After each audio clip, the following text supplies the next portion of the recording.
반갑습니다. 제가 개인적인 일로 한 주간 금식이라는 것을 해봤어요. 그랬더니 뭐 금식한 게 자랑은 아니고요. 그랬더니 살이 떨리고 이렇게 목이 떨리고 발음도 이상하고 그렇습니다. 혹시 말씀 전하다가 혀가 꼬이고 살이 떨리고 발음이 떨려도 용서하시고 이해하시고 그렇게 들어주셨으면 감사하겠습니다. 옛날에 동성교회에서 사역할 때 는 2주간 금식을 하면서 사역을 계속했거든요. 그때는 별로 이렇게 떨림이 없었는데 지금은 한 주간만 해도 뭐 손도 떨리고 몸도 떨리고 막 그러네요. 용서하시고요. 제가 선교 사역을 하면서 외국에 나갔잖아요. 우리가 한국에서 제가 선교학을 공부하고 외국에 나갔는데 이론하고 맞질 않더라고요.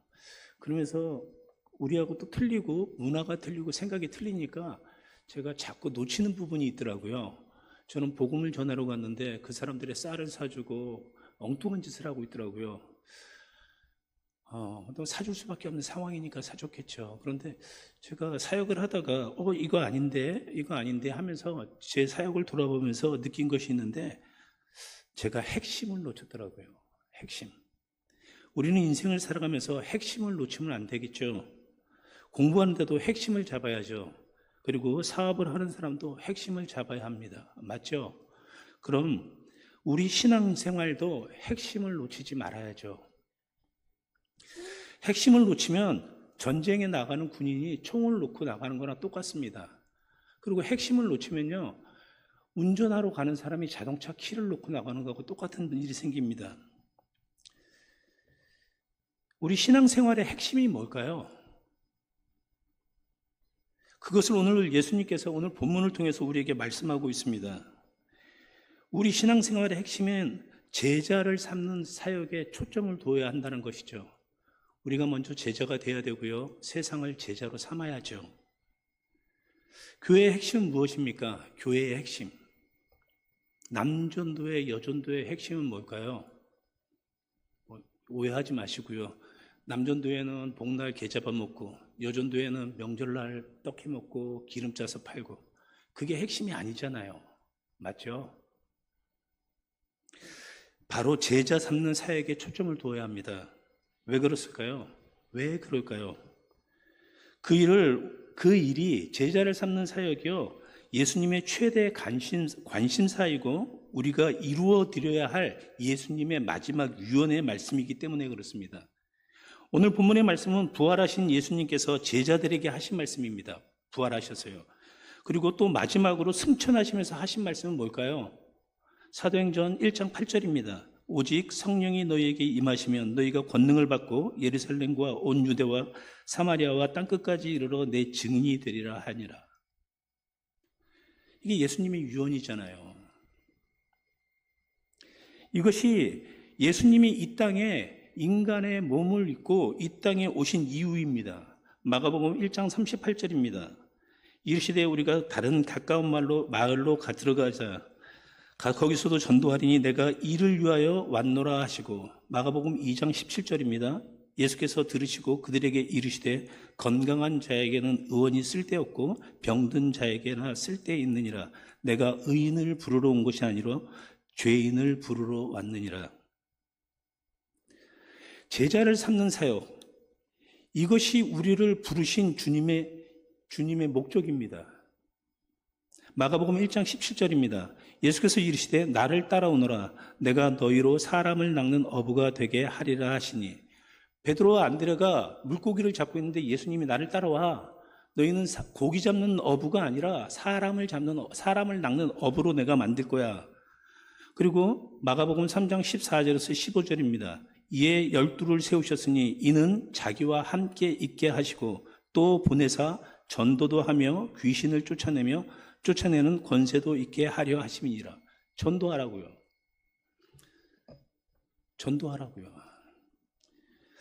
오늘 우리가 살아가는 이 시대를요, 모든 것이 진리다라는 상대주의적인 시대를 살아가고 있습니다. 기독교는 상대주의자가 아닙니다. 기독교는요, 우리가 절대 진리라는 절대 진리 속에서 사는 사람들입니다. 믿나요? 종교다원주의 시대에서 살아가고 있습니다. 여기서 우리가 핵심을 잃어버리면 안 되죠.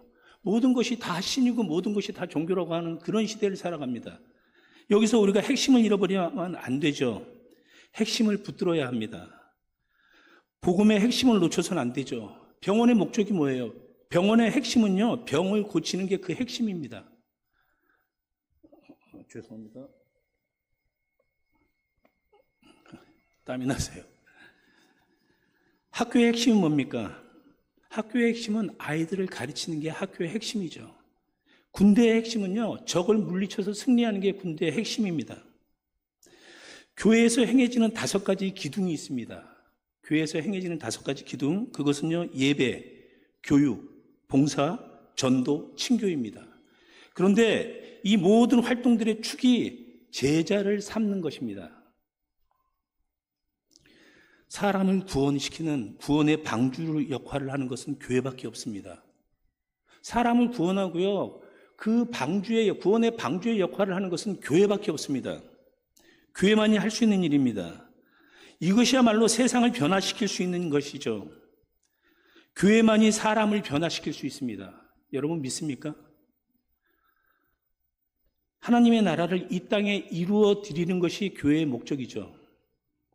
이것이야말로 교회가 사람들에게 줄 수 있는 가장 큰 선물이고 세상에 가장 가치 있고 가장 고귀한 일입니다. 그럼 우리가 어떻게 하면 제자를 삼을 수 있을까요? 어떻게 하면? 어떠한 방법으로?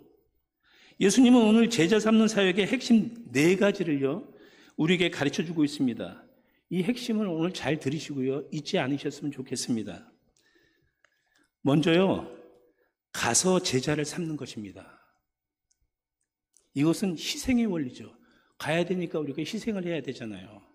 이것은 헌신의 원리입니다.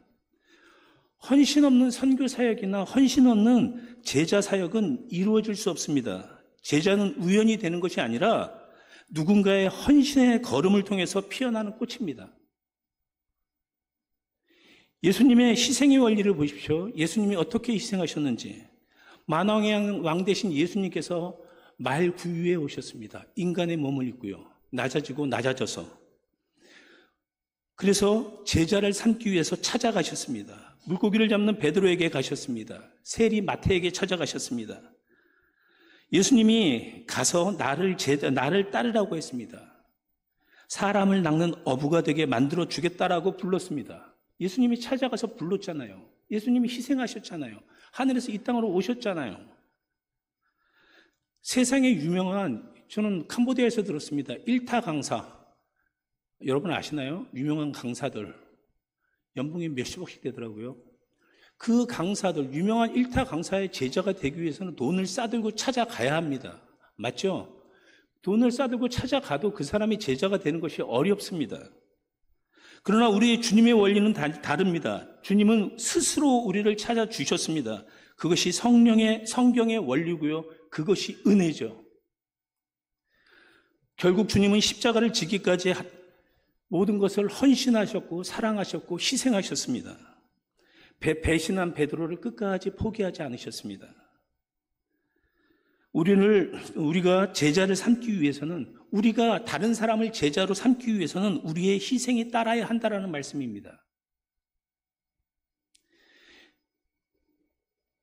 믿는 우리가 희생하지 않고는요, 다른 사람들을 제자로 삼을 수가 없습니다. 전도하는데, 선교하는데 우리가 희생하지 않고 전도하고 선교할 수 있겠습니까? 우리가 가야 합니다. 낮아져야 합니다. 믿지 않는 그들의 수준까지 낮아져야 합니다. 그리고 그들을 이해해야죠. 물질의 희생이 있어야 합니다. 시간의 희생이 있어야 합니다. 자존심도 버려야 하고요. 때로는 수치도 당합니다.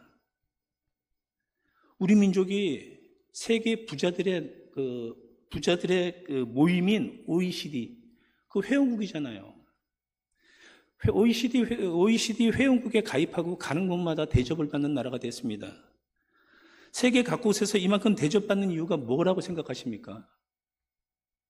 저는요, 이 민족이 예수님을 믿는 민족이 되었기 때문에 이 나라가 복을 받았다라고 생각을 합니다. 이렇게 말하면요, 믿지 않는 사람들은 너무나 독선적인 해석이라고 저에게 말할 수 있습니다. 개신교가요, 기독교가 이 땅에 들어와서 우리나라의 근대화에 큰 공헌을 했습니다. 학교나 병원과 교회를 세우고요. 사람의 정신을 개조시키고 그리고 새로운 문화가 태동되었습니다. 우리나라에 개신교 선교사님이 들어온 지 140년 가까이 되고 있습니다. 눈부신 발전을 했죠. 대한민국 그렇게 유대한 나라가 아니에요. 1885년에 언더우드와 아펜젤러 선교사님이 들어왔습니다. 그 전에 1884년에 알렌 선교사님이 들어왔죠. 예수님이 이 땅에 오시기 전 우리나라는 신라 시대였습니다. 신라, 고려, 백제, 삼국 시대였잖아요. 주님이 이 땅에 오셔서 구원 사역을 하시는 동안 우리나라는 삼국 시대였습니다. 주님이 구원 사역을 마치시고 하늘로 승천한 그리고 그 후로 1884년 동안 이 땅에 복음이 들어오지 않았어요. 그리고 나라가 국호가 고려로 변했죠. 그리고 삼국이 통일되고요. 코리아라는 이름이 생기고 세계에서 조금씩 알려졌습니다. 그때 우리나라의 종교가 뭐죠? 불교였습니다.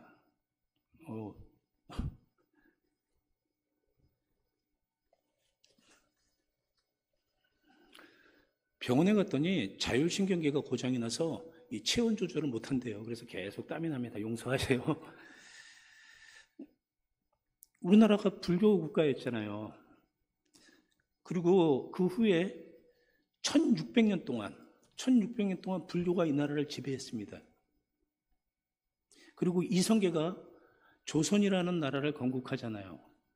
그리고 조선은 500년 동안 승유정책, 다시 말해서 유교 정책을 폈습니다. 유교 정책이 뭐죠? 죽은 자의 문화, 제사 문화, 그리고 샤머니즘 문화. 이 문화가 우리나라를 포로로 잡고 있었습니다. 제사 문화가 민족의 발목을 잡았습니다. 우리나라 반만 년 동안 샤머니즘에 그리고 무속신앙에 젖은 나라입니다. 그런데 하나님께서 버려도 괜찮을 이 나라를 불쌍히 여기셔서 선교사를 보내주시고 학교를 짓고 병원을 짓고 괴화 문명을 받아들여서 이렇게 이 민족이 복을 받았습니다. 요즘 경제가 어렵다고 합니다. 어려우시죠? 안 어려우신 분 계시나요? 제가 손수건을 가지고 올랐는데 어디다 뒀는지는 모르겠습니다.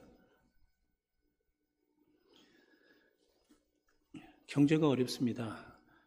만나는 사람들마다 살기 힘들다고 합니다. 이럴 때 우리가 이 민족이 복을 받는 길이 어디에 있다고 생각하십니까? 이때 우리가 미스바의 자리로 가야 합니다. 미스바의 자리로 모여서 우리가 기도를 해야죠. 그때 우리가 에베네셀의 복을 누릴 줄로 믿습니다. 출애굽기 20장 24절에 하나님께서 모세에게 이렇게 말씀하셨습니다. 내게 토단을 쌓고 그 위에 너의 양과 소로 너는 번제와 화목제로 드리라. 내가 무릇 내 이름을 기념하게 하는 곳에서 내게 강림하여 내 이름을 기념하게 하는 곳에서 내게 강림하여 내게 복을 주리라. 여러분, 우리의 육체의 자녀들 있잖아요. 아들과 딸들. 얼마나 우리가 그들에게 희생을 합니까? 진짜 간이라도 빼주고 싶잖아요. 그런데 이것의 10분의 1만 영적 자녀를 위해서 선교와 전도에 헌신한다면 세상은 변할 것입니다. 두 번째, 이것이 희생의 원리고요. 두 번째 원리는요, 세례를 주어 제자를 삼아야 합니다. 세례를 주어서. 이것은 성령의 원리입니다.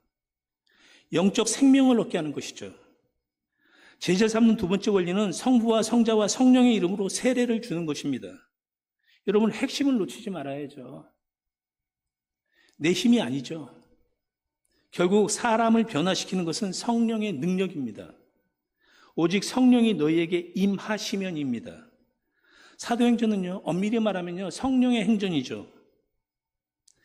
성령이 그리스도인으로 거듭나게 하는 것입니다. 영적 새 생명으로 태어나게 하는 것입니다. 이것은 인간의 노력으로 되어지는 것이 아니죠.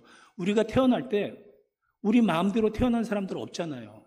내 의지와는 상관없이 내 어머니와 내 아버지를 통해서 이 땅에 왔지 않습니까?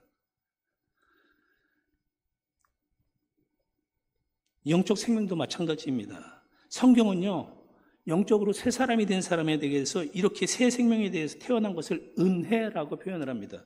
에베소서 2장 8절에서 9절입니다. 너희가 그 은혜로 말미암아 믿음으로 말미암아 구원을 얻었나니 이것이 너희에게서 난 것이 아니요 하나님의 선물이라. 행위에서 난 것이 아니니 이는 누구든지 자랑치 못하게 함이니라. 여러분, 사울이라는 청년 아시죠? 사울이라는 청년을 보십시오. 예수님을 부정한 사람입니다. 예수 믿는 사람을 학살한 사람입니다. 예수님의 부활을 부정한 사람입니다. 그런데 다메섹 도상에서 예수님을 만났습니다. 그때도 예수님이 찾아오셨죠. 그래서 주님의 은혜를 받습니다. 사울이 변하죠. 율법학자였고요. 바리새인이었고요. 교만하고 강팍한 그가 무너집니다. 그리고 그의 삶이 변화됩니다. 이제는 주를 그리스도라고 시인하고요. 세계 선교의 가장 위대한 새 사람이 되었습니다. 그 바울이 뭐라고 합니까? 바울이 고백합니다. 그러므로 내가 너희에게 알게 하노니 하나님의 영으로 말하는 자는 누구든지 예수를 저주할 자라 하지 않고 또 성령이 아니고는 누구든지 예수를 주시라 할 수 없느니라. 여러분, 예수님의 십자가가 나와 무슨 상관입니까? 예수님의 십자가가 여러분과 무슨 상관입니까? 그런데 성부, 성자, 성령께서 우리를 변화시켜서 십자가가 구원의 확신으로 받아들이게 하시고 그리고 우리 그리스도의 부활을 믿게 하시고 우리를 변화시켜 주셨습니다. 우리는 성령의 권능을 받아야 합니다. 성령의 권능을 받기 위해서는 기도해야죠. 그리고 회개할 것이 있으면 회개해야 합니다. 그리고 말씀에 순종해야 합니다. 이것이 성령의 원리입니다.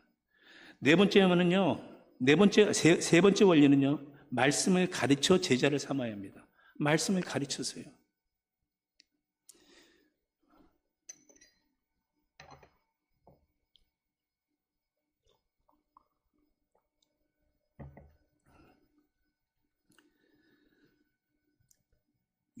우리 육체가 성장하기 위해서는 음식이 필요하죠.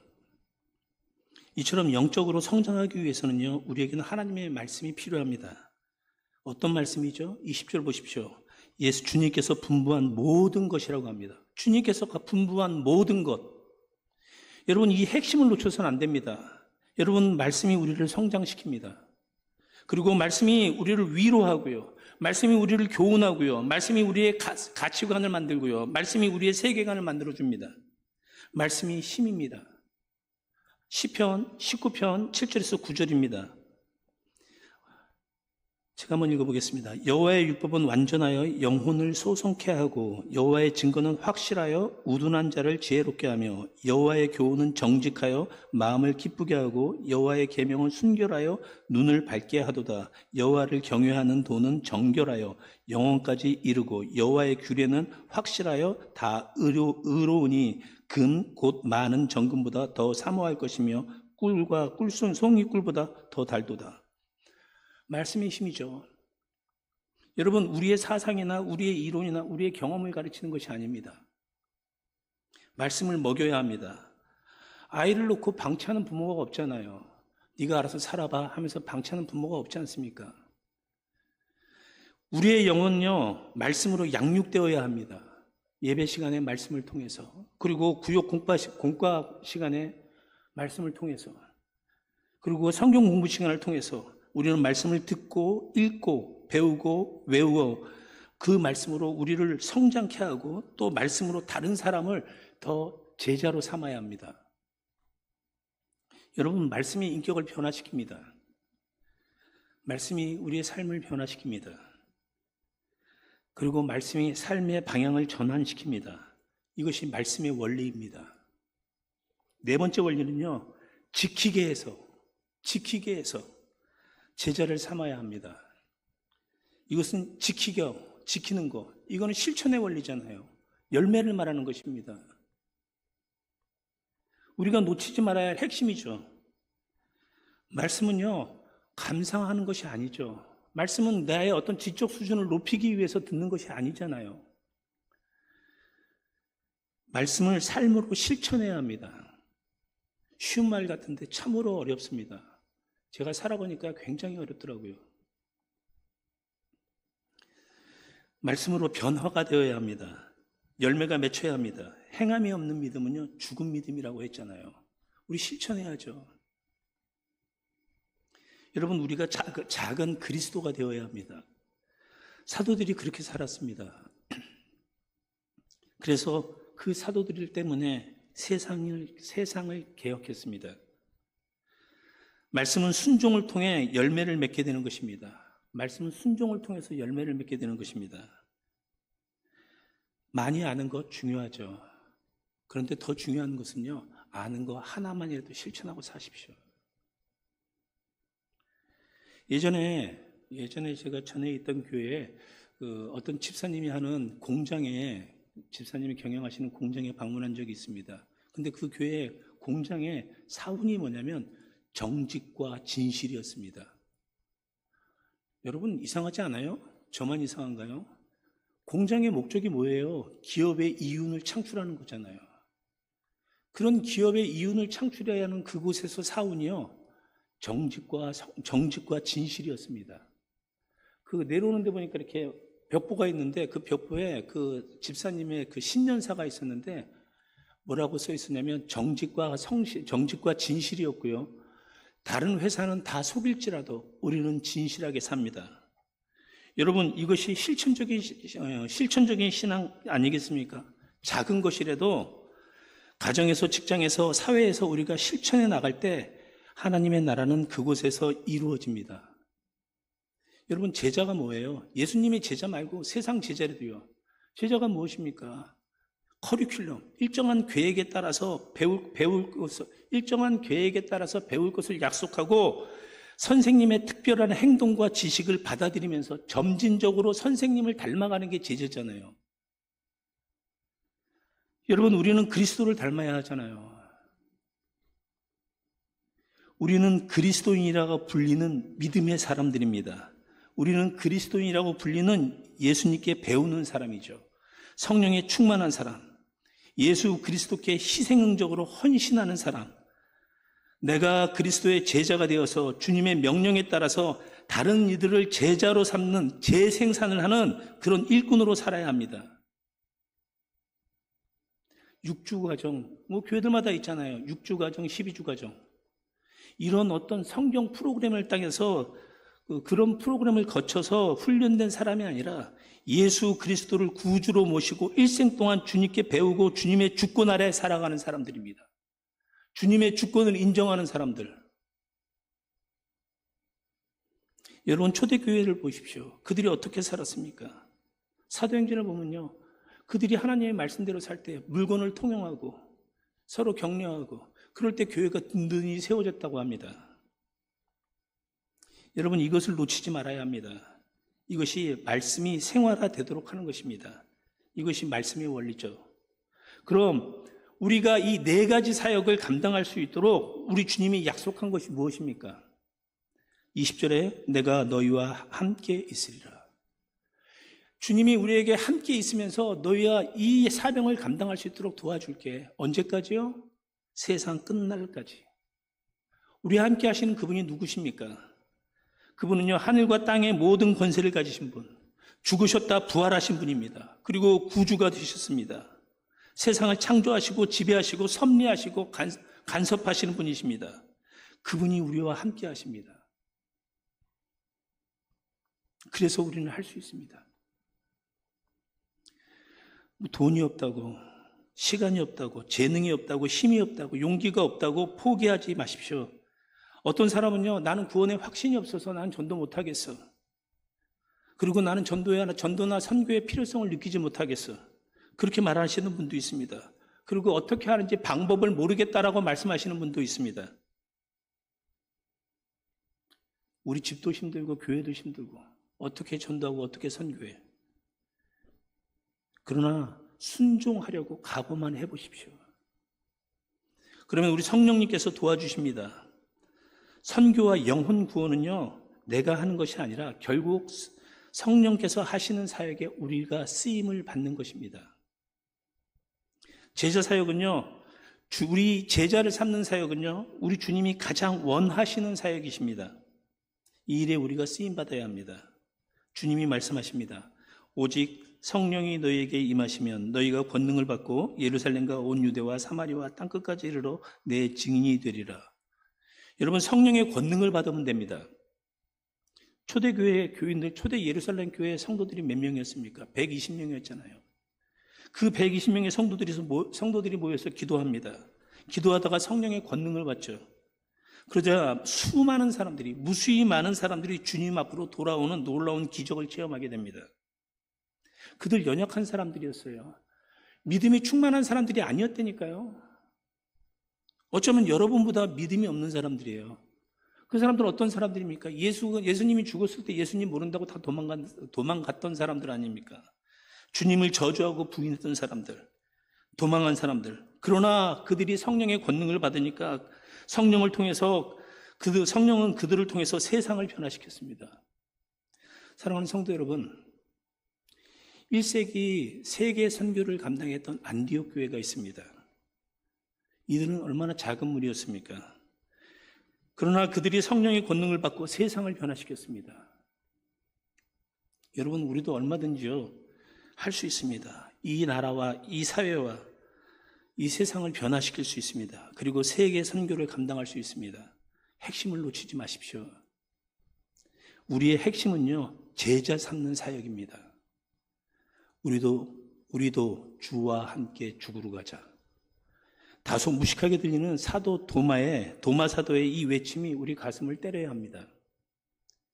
예수님께서 온 우주와 만물을 창조하신 창조주 하나님이심에도 불구하고 인간의 몸으로 오셨고 또 인간의 삶을 몸소 사셨습니다. 예수님은 만왕의 왕이심에도 불구하시고 모든 섬김과 순종의 모습으로 친히 그 모습을 행동으로 보여주셨습니다. 또한 죄가 없고 순결하신 하나님이심에도 불구하고 가장 악하고 추하고 더러운 모든 죄를 한 몸에 걸러 매시고 십자가의 고통을 스스로 감내하셨습니다. 그것을 저는 한마디로요, 제자 삼는 사역이라고 표현하고 싶습니다. 저는 이 시간 예수님의 이러한 제자 삼는 마음이 우리들 가슴에 새겨지길 원합니다. 우리는 교회 내에서나 교회 밖에서나 동일하게 주의 영광을 위해서 쓰임받아야 할 주님의 제자들입니다. 그렇기 때문에 이와 같이 헌신적인 삶의 모습이 우리에게 필요한 것이죠. 예수님의 순종과 섬김, 그리고 친히 목숨까지 안았던 그 급진적인 제자 삼는 삶의 모습을 닮아가기를 전적으로 애쓰는 저와 여러분이 되시기를 주님의 이름으로 축원합니다. 기도하겠습니다. 하나님 아버지, 감사합니다. 주님을 알지 못해서 죽을 수밖에 없는 이 민족을 사랑하셔서 140여 년 전에 선교사를 통해서 이 땅에 복음의 씨를 뿌려주시고 그들의 희생과 헌신과 수고의 밑거름을 통해서 이 나라에 복을 주시고 이제 한국교회가 세계 선교를 감당하게 하시니 감사합니다. 가서 모든 민족을 제자로 삼으라는 주님의 대위임령을 아버지는 감당하기를 원합니다. 하나님, 그래서 우리에게 희생의 마음과 권리 포기의 마음과 성령의 충만함과 말씀의 실천의 원리를 통해서 능력 있는 사역에 매진하게 하시고 주님이 기뻐하시는 사명을 감당하는 교회로 세워지게 하옵소서. 하나님, 초대교회에 주셨던 성령의 역사와 그 복을 더하셔서 동성교회를 통해서 구원받은 성도의 수가 날마다 더해가게 하시고 섬기는 모든 주의 백성들에게 하늘의 신령한 복과 땅의 기름짐의 복이 끊어지지 않게 하셔서 마음껏 나누고 베풀고 섬기며 예수님을 따라가는 복된 삶을 살아가게 하옵소서. 예수님의 이름으로 기도합니다. 아멘.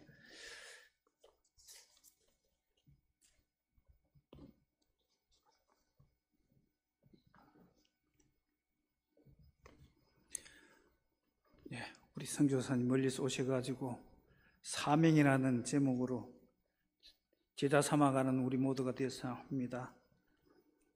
말씀 감사합니다. 자, 우리 합심기도 드리겠습니다. 두 가지를 기도하겠습니다.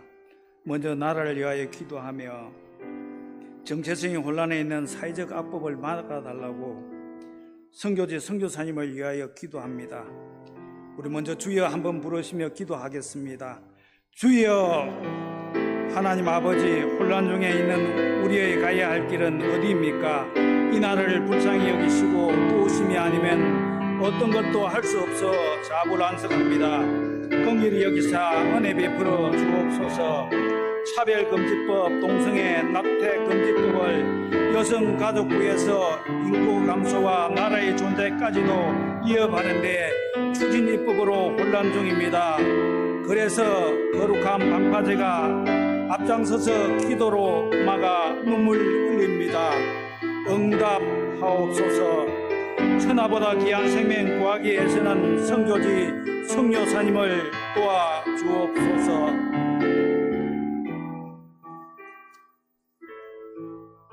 또 다음은 공동체 동성교회를 위하여 기도하겠습니다. 우리 교회 지도교회가 보내달라고 간절히 기도하겠습니다. 주여 한번 부르시고 기도합니다. 주여, 여름 성경학교와 수련회를 마친 다음 세대에 훈련된 용사를 일시적 행사에 치우침되지 않고 받은 은혜를 사모하며 높이와 깊이와 넓이와 길이를 더하는 은총 입은 자로 잘 자라게 지도 교역자가 필요를 아시는 주님, 우리 다음 세대에 준비된 믿음의 자녀들을 불쌍히 여기시고 선하신 아버지 뜻대로 이루어지도록 도와주옵소서. 교사들의 진땀 흘리며 성김의 정성으로 애쓰며 간절히 기도하오니 들어 응답하여 주옵소서. 담임 목사님 지친 몸 어루만지사 새 힘을 주시어 후반기 사역에 주의 은혜가 넘치게 하옵소서. 교회의 건강한 사역 되게 하옵소서. 이 모든 말씀 예수님의 이름으로 기도드립니다. 아멘. 우리 주여 세 번 부르시고 개인 기도하시다 돌아가겠습니다. 주여, 주여, 주여.